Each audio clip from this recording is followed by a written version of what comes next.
El Evangelio de este fin de semana está tomado del Evangelio de Marcos, del capítulo 10, en el versículo 35. Y ya yo creo que los dije una vez, que en el leccionario nosotros encontramos siempre, o casi siempre, al principio del Evangelio esta frase: en aquel tiempo. En aquel tiempo se acercaron a Jesús, Santiago y Juan, los hijos de Zebedeo. En aquel tiempo. Bueno, esa frase no aparece en el Evangelio. Eso es una introducción litúrgica al texto del Evangelio en la misa.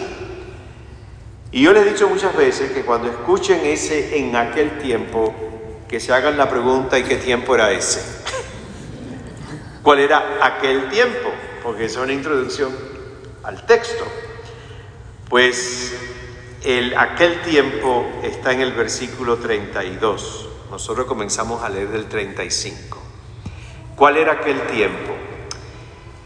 Es el tercer anuncio y último anuncio en el Evangelio de San Marcos de Jesús anunciando la pasión. Ese es aquel tiempo. En un momento en que Jesús y los discípulos van camino a Jerusalén, Jesús les dice esta frase: encaminémonos hacia Jerusalén. Y en ese tiempo, camino a la muerte de Jesús, a Jerusalén, Santiago y Juan se les ocurre la maravillosa idea de ir a decirle a Jesús que les dé los puestos de importancia y de poder. En ese contexto, en ese tiempo, es que aparece este texto. No los culpemos. Santiago y Juan y todo judío de aquel momento solamente conocían dos tipos de poderes, de autoridades políticas. Conocían la autoridad del emperador de Roma, Tiberio, y conocían la autoridad del rey judío Herodes Antipas.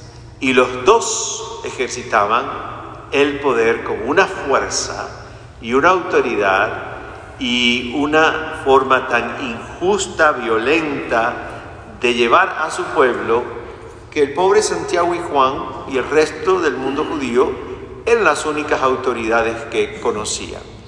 Autoridades muy violentas, Tiberio con su ejército romano que había plantado bien duro su sandalia en Palestina, como le llamaban la provincia romana de Palestina, y Herodes Antipas, que era un tipo súper corrupto, el que mandó a matar a Juan el Bautista, cortándole la cabeza y toda esa historia que sabemos, ¿verdad? Pues ese es el contexto de la historia. Los discípulos 10 no se quedan atrás, cuidado, esto no es una falta de Santiago y Juan. Los otros 10 discípulos apóstoles pensaban exactamente igual. O sea, su interpretación del mesianismo de Jesús era que Jesús iba a ser un Mesías político, un Mesías con una fuerza militar que iba a expulsar a los romanos de Palestina, y una vez más iban a volver a ser un reino donde iba a reinar Dios en el templo y todo aquello.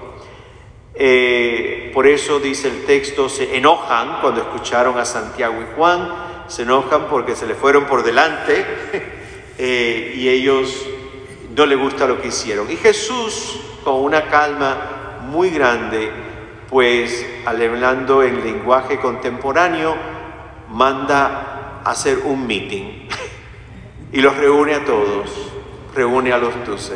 Dice el texto, Jesús entonces reunió a los 12 y dijo: bueno, vamos a tener aquí un meeting, vamos a hablar. Gente, el virus del poder mal llevado con las expectativas y deseos de los frutos mal habidos ya había contagiado al grupo de los 12. Ya querían poder y los beneficios de poder, porque es lo que habían visto en el imperio y lo que habían visto en su propio rey Herodes Antipas.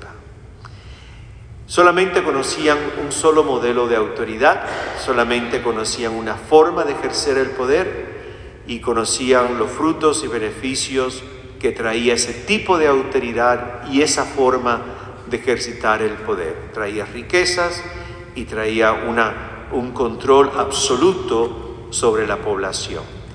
Y Jesús destruye por completo este modelo. Jesús lo denuncia y lo reemplaza con el suyo. Jesús se convierte en el modelo del poder y en el modelo de la autoridad. Dice el padre Pagola que Jesús no gobierna, no impone, no domina, no controla, no ambiciona ningún poder, no se arroga títulos, no busca los propios intereses y termina diciendo: lo suyo es servir y dar la vida, y por eso es el primero y el más grande de todos. Y yo decía, 7 noes ha dicho Pagola. Me hice una pregunta: ¿y cuántos noes tengo que decir yo y tienes que decir tú antes de dar el primer sí a Jesús? ¿Cuántos noes no tenemos que dar antes de finalmente decirle el primer sí a Jesús? Hay una frase de Jesús que me habló muchísimo en el texto de esta tarde, y son las palabras que se dirige a los 12. Ya saben que los jefes de las naciones las gobiernan como si fueran sus dueños y los poderosos las oprimen. Pero no debe ser así entre ustedes. Yo me quedé con el no debe ser así entre ustedes. Me quedé con esa frase. Oía a Jesús volver a repetirme: no debe ser así, Pedro, entre ustedes. No debe ser así. Y esa frase se convirtió en una voz muy fuerte y en una llamada muy fuerte. No debe ser así entre ustedes.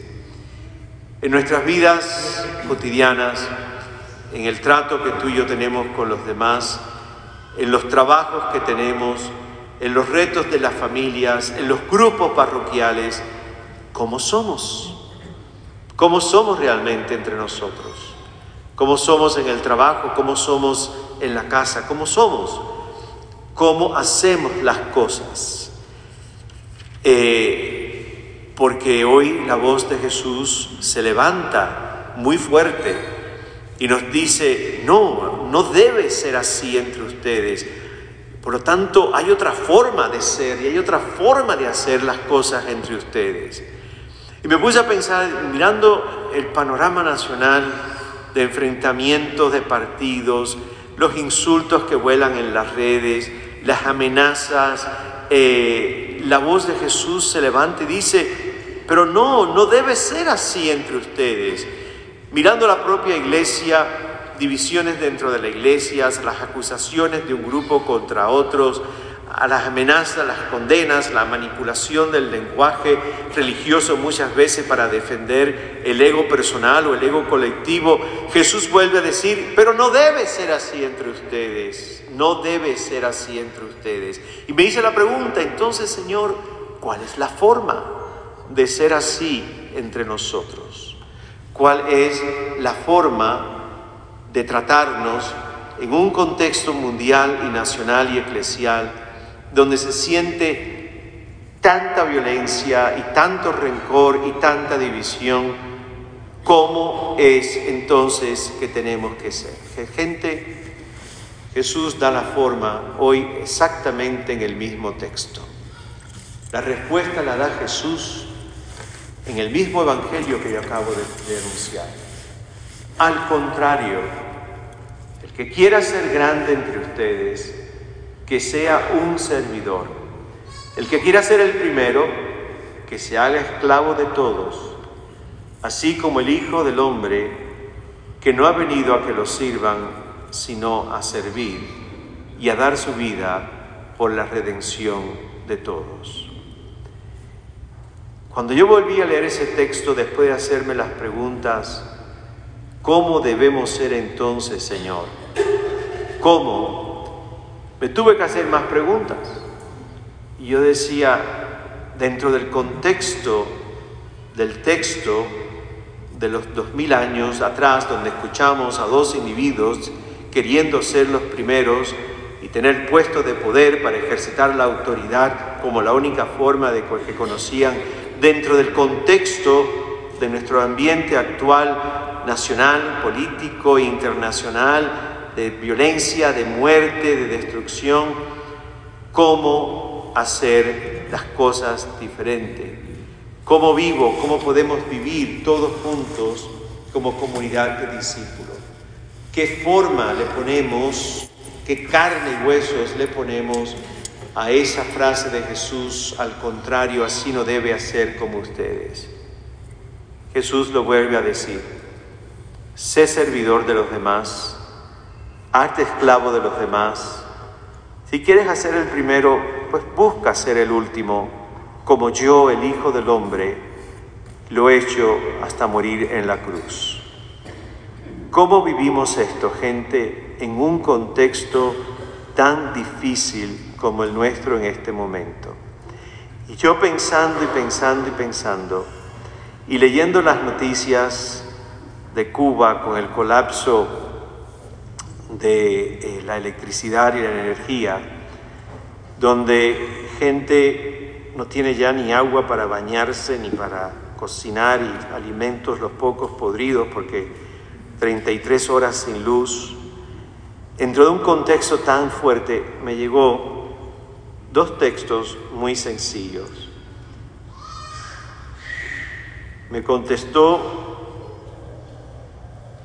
Me llegó uno primero de una reunión que ayer una persona tuvo con un sacerdote capuchino brasileño en una de las parroquias más pobres de La Habana, en un barrio que se llama Jesús María. Si hay alguien habanero sabe lo que es Jesús María.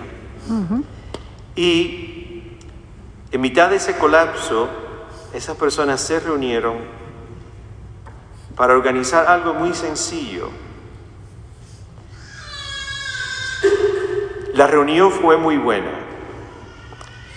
Planeamos hacer 100 panes con algo, y 100 botellitas con leche, con chocolate, para dárselos a los deambulantes que hay en el barrio. Lo vamos a hacer martes, jueves y sábado. Y luego, para los necesitados de la comunidad, vamos a hacer una despensa. Yo me reía porque los necesitados de la comunidad entera, pero bueno. Para los ancianos y los necesitados. Y también ir creando las condiciones para comenzar un comedor en la parroquia de Jesús María. Esto sin luz, casi 30 horas cuando yo recibo este texto.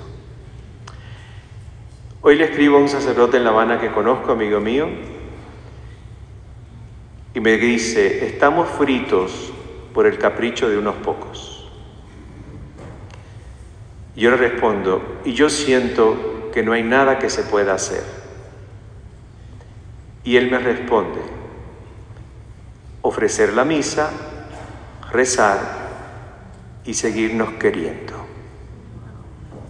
Amén. ¿Cómo le ponemos carne y hueso a las palabras de Jesús hoy, dentro de un mundo donde por caprichos gobernantes matan a nuestros pueblos de hambre y sin falta de libertad? ¿Qué podemos hacer? Pues podemos reunirnos y decir: vamos a hacer 100 sándwiches con algo. A mí ese algo.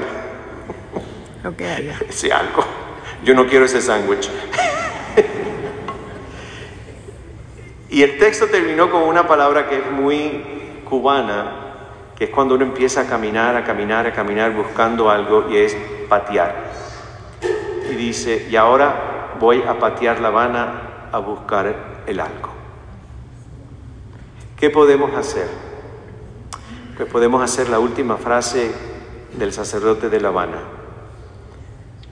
seguir siendo buenos y seguir queriéndonos. Jesús nos da la pauta, gente. Si queremos ser felices, si queremos romper el círculo de violencia y muerte, busca servir, aunque sea haciendo 100 sándwiches y 100 botellitas de leche con chocolate. Si queremos romper el círculo de odio y de resentimiento, celebremos la Eucaristía con amor, oremos y seamos buenos. No podemos hacer más. No podemos hacer más, pero podemos hacer algo. Y ese algo es una lucecita que brilla en las tinieblas. Yo creo que el gran reto tuyo mío es no contaminarnos por el veneno, sino permanecer luz en la oscuridad. Amén.